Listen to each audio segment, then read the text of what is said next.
আমরা প্রতিদিনই নিউজ করছি, খবর পাচ্ছি যে আমরা ভারত পুষিনের চেষ্টা করছে, এমনকি আপনার যে সীমান্ত সেখানে প্রায় 69 ঘন্টা ধরে 10 জনকে নোম্যান্স ল্যান্ডে রাখা হয়েছিল, তারপরে শেষ পর্যন্ত বিএসএফ তাদেরকে ফেরত নিতে বাধ্য হয়েছে।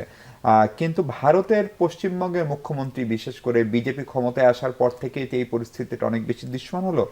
তারা দাবি করছেন 4800 জনকে তারা পুশিন এরই মধ্যে বাংলাদেশে করেছেন।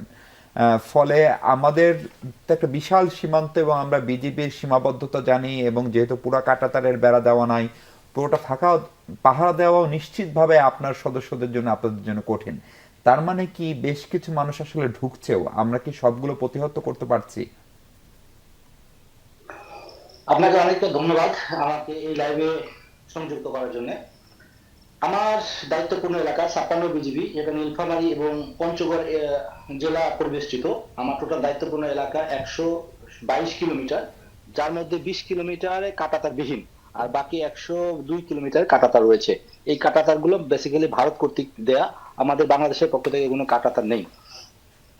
বিভিন্ন সময়ে আমাদের এখানে যেটা বাইলেটারাল হয় যে উম, আমরা ভারত কর্তৃক যদি আমাদের কোনো চোরা কারবারি অথবা অন্য কেউ যদি অবৈধভাবে ভারতে প্রবেশ করে, সেক্ষেত্রে বিজিবি এবং বিএসএফ এর যে বাইলেটারাল রিলেশন, যেটাকে আমরা বলি পতাকা বৈঠক, পতাকা ফ্ল্যাগ মিটিং, এটার মাধ্যমে আমাদের কাছে হস্তান্তর করে।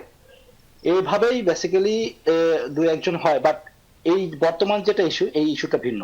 এটা ছিল আমাদের নিয়মিত কার্যক্রম, বাট বর্তমান ইস্যুটা যেটা পুশিন, এই জিনিসটা ভিন্ন। এটাতে যেটা হয় যে ভারতে জনগণকে অ্যারেস্ট করা হয়েছে, মানুষকে অ্যারেস্ট করা হয়েছে, এবং এটাকে বিভিন্ন হোল্ডিং সেন্টারে রাখা হয়েছে, এবং এই হোল্ডিং সেন্টারে রাখা ওখান থেকে তাদেরকে বিএসএফ এর কাছে এদেরকে হস্তান্তর করা হয়। এই 122 কিলোমিটার এরিয়ার মধ্যে তারা কাঁটাতারের যে বেড়ার মধ্যে গেট রয়েছে, এই গেটগুলো থেকে খুলে দিয়ে, অথবা যেসব জায়গায় কাঁটাতার নাই সেই জায়গায় ওপেন এরিয়াতে এদেরকে পুশিং করে বাংলাদেশে প্রবেশের চেষ্টা করা হয়। জি। এখন এরকম আমরা ধরেন বেশ কিছু প্রতিহত করছি, ঠেকাচ্ছি, যেটা আপনারা বলছেন, আপনার সার্বক্ষণিক যুক্ত আছেন, কিন্তু এর মাঝখান দিয়ে কত লোক প্রবেশ করে ফেললো সেই পরিসংখ্যানকে আমরা আসলে জানি? অথবা বা পশ্চিমবঙ্গের মুখ্যমন্ত্রী বিজেপি নেতা শুভেন্দু যেটি বলছেন যে 4800 জনকে এরই মধ্যে বিভিন্ন সীমান্ত দিয়ে পুশিন করা হয়েছে, নিশ্চিতভাবে আপনার এলাকা দিয়ে না, আপনার সঙ্গে নিশ্চয়ই আপনার হেডকোয়ার্টারেরও যোগাযোগ আছে, ফলে সেটা আমরা কতখানি করতে পারছি আসলে? আমরা বিজিবি আমাদের সীমান্তকে আমরা প্রতিহত করছি, পুশিং প্রতিহত করছি। আমার এরিয়ার মধ্যে এখন পর্যন্ত এই পুশিং হয়নি। যে 10 জন হয়েছিল তাদেরকে আমরা সীমান্ততে আটকে দিয়েছি, এবং এটা আপনারা জানেন 69 ঘন্টা তারা নোম্যান্স ল্যান্ডে ছিল, তারপরে পরবর্তীতে বিএসএফ তাদেরকে ফেরত নিতে বাধ্য হয়েছে। এবং আমাদের সাথে শুধু আমরা বিজিবি একা নয়, আমাদের যে সীমান্তবর্তী জনগণ তারা আমাদের সাথে সহযোগিতা করে, প্রত্যেকটি টহলের সাথে তার ইনফরমেশন দিয়ে সশরীরে আমাদের টহলের সাথে যুক্ত হয়ে তারা আমরা আমাদের সীমান্তকে পাহারা দেয়। আমার মতে, আমার জানা মতে এবং আমার কাছে যে ইনফরমেশন আছে, আমার এরিয়ার মধ্যে দিয়ে এই ধরনের পুশিং সিস্টেমেটিক্যালি পুশিং হয়নি। জি। এই যে 69 ঘন্টা এবং এই 10 জনকে ফেরত নেওয়া, এই গল্পটা যদি বলেন এটা কিভাবে সম্ভব হলো?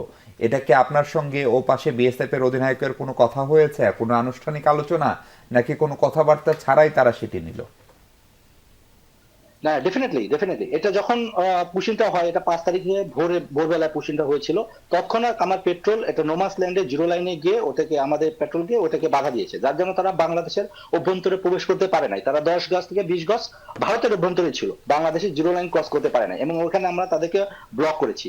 তারপরে তৎক্ষণাৎ যে আমাদের গ্রাউন্ড কমান্ডার, পেট্রোল কমান্ডার কর্তৃক ওই পাশে বিএসএফ এর সাথে কথা কথা হয়েছে, তারা এটাকে অস্বীকার করেছে। পরবর্তীতে আমাদের কোম্পানি লেভেলের ফ্ল্যাগ মিটিং হয়। এই ফ্ল্যাগ মিটিং এ বিএসএফ এর কোম্পানি কমান্ডারের সাথে দ্বিপাক্ষিক আলোচনা হয়। তারা এটা অস্বীকার করে যে তারা এটা পুশিং করে নাই, এবং পরবর্তীতে তাদের ফেরত নেওয়ার ব্যাপারে অস্বীকার করে।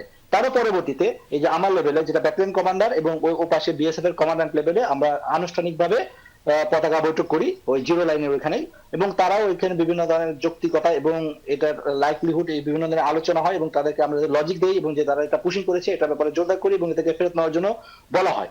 তারপরেও তারা এটা নিতে অস্বীকার করে। কিন্তু তার পরবর্তীতে বিএসএফ যেটা করেছে, তারা ওদেরকে শূন্য লাইন ক্রস করে বাংলাদেশের মধ্যে পুশ করার চেষ্টা করেছে, কিন্তু এটা আমাদের বাধায় তারা সেটা করতে পারেনি। পরবর্তীতে যখন যারা আমরা যে আমাদের অবস্থান অনর, আমরা এটাকে গ্রহণ করব না তাদেরকে, এটা তারা যখন বুঝতে পেরেছে এবং তাদের দুর্বলতা তারা প্রকাশ পেয়েছে, তখন তারা রাতের অন্ধকারে যে আপনার সীমান্ত লাইট গুলো আছে ওইগুলা বন্ধ করে তাদেরকে ভারতের অভ্যন্তরে নিয়ে গেছে।